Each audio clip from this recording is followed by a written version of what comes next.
Ayan, nagluluto tayo ng kalderetang kambing. 3 kilo yan mga kabayan. At pinalambot ko na kasi matigas. Ayan, napalambot ko na siya.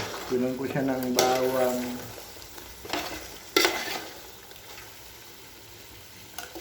sibuyas, ayan. At pinagyan ko ng konting toyo para maganda. Ngayon wala na siyang sabaw. Ilalagay ko na ngayon itong patatas at carrots.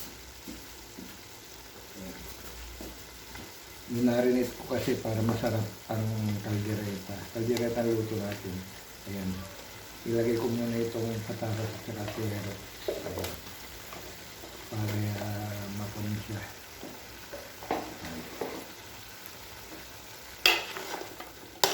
Ayan natin. Ayan. Nagmamantika na siya. Ngayon yan. After 5 minutes, ilagay natin ngayon itong tomato sauce. Lagyan ng tomato sauce. Yan. Tomato sauce. Yan. Yan ang pinakasabaw niya ngayon, yung tomato sauce. Ayan. Linagay na natin ito. Ayan. Lagyan natin ang tomato sauce.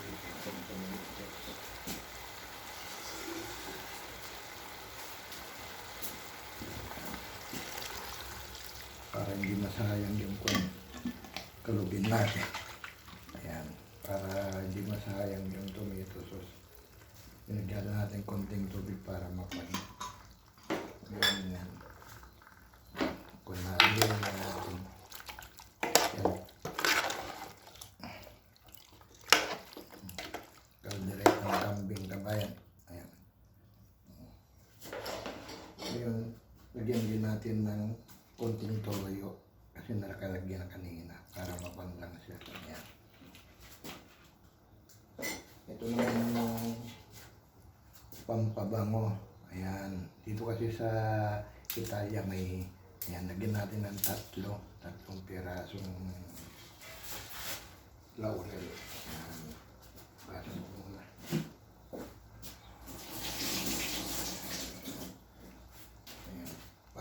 Ang laurel kasi para pampalis ng anggo sa kaldereta. Ayan.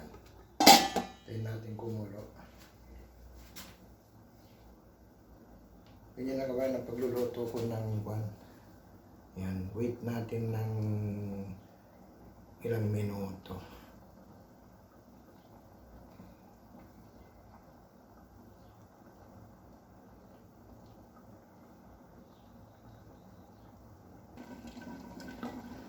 After 5 minutes, ayan, kung na yung patatas, bakit ang maluto. Kaya, kunin natin siya. Lagyan natin ng garbanzos para masarap siya. Ito yung garbanzos.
Isang latang garbanzos, 400 grams. Ayan siya. Para makuha.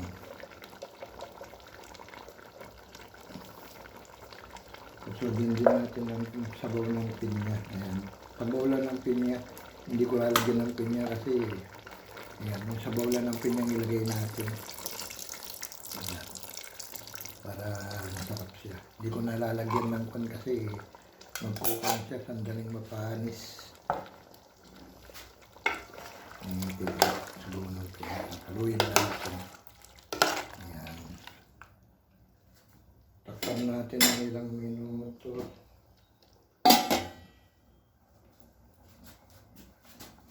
Natin para makuan. Ayan, buksan natin na. Ngayon, ilagay natin yung paminta. Ayan. Ayan. Para masarap na siya. Ayan, yung paminta. Tapos, isunod natin yung asukal. Ayan, yung asukal. Ayan. Dalawang pan para masarap siya. Kaya asim at tamis magkupan. Haluin natin. Ayan. Sarap ng kaldereta yan. Lapit na maluto ka ba? Ayan, kinukuhan na lang natin yung patatas at carrots. Kasi yun ang ginuluto natin. Kasi luto yung karne. Luto yung karne ng kambing. Tapos lagyan din natin ng ito, nor cubes. Ayan. Hindi ako gumagamit ng betsin kasi kaya North Cube ang ginagamit natin dito. Ayan. I-shake natin siya para makal yung lasa. Ayan. Ayan. Kompleto na ng ingredients, kabayan. Meron siyang tomato sauce, may konting ketchup, may soy sauce, silver swan, may asukal, meron siyang pinya, meron siyang garbanzos, patatas at saka carrots. At saka ito ang kuwan natin. Ayan, marami dito yan. Laurel, pampalis ng anggo. Ayan. Tigyan pa natin konting paminta para mabango-bango. Ayan. Tapan natin within 5 minutes. Wait. Ay, ito nahuli kabayan. Ito pala sila. Hindi ko na makalimutan. Ayan. Yung red paper. Hindi ko na makalimutan. Ayan. Tapan natin. Ilang minuto na lang. Luto na yan.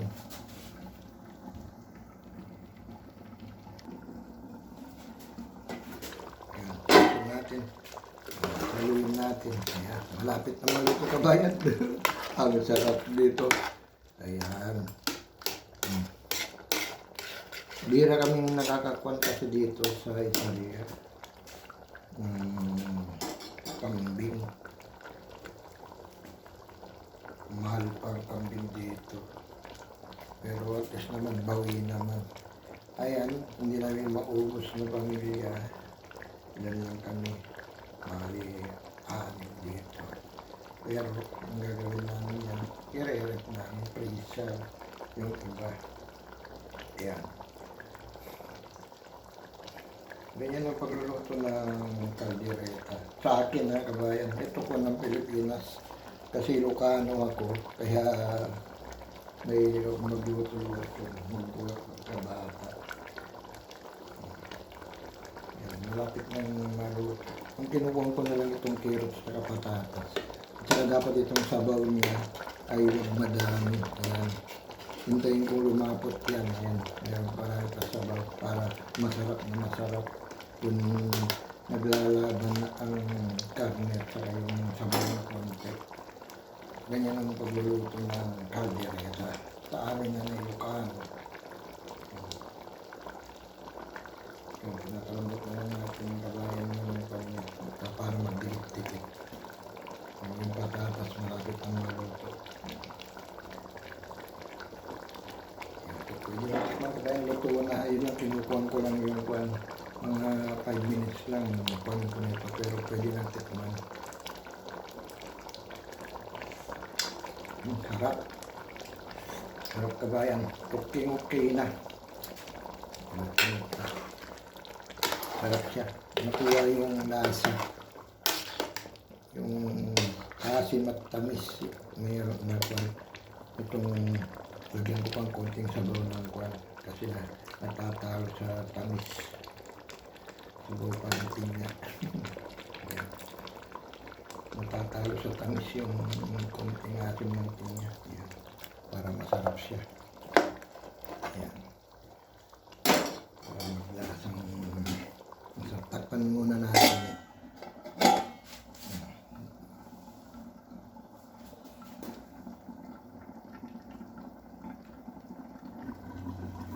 Ayan, buksan na natin.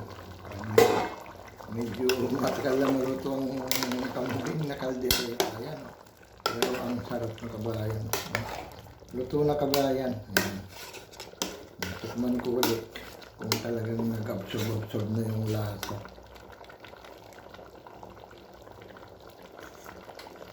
Yan, sarap kabayan. Ayan, medyo meron na yung asim na yung tamis. Naglalaban sila. Kung paano kabayan, hanggang dito na lang. Salamat sa inyong pagnunood at pagsuporta sa aking channel. Thank you. God bless to all. Bye-bye.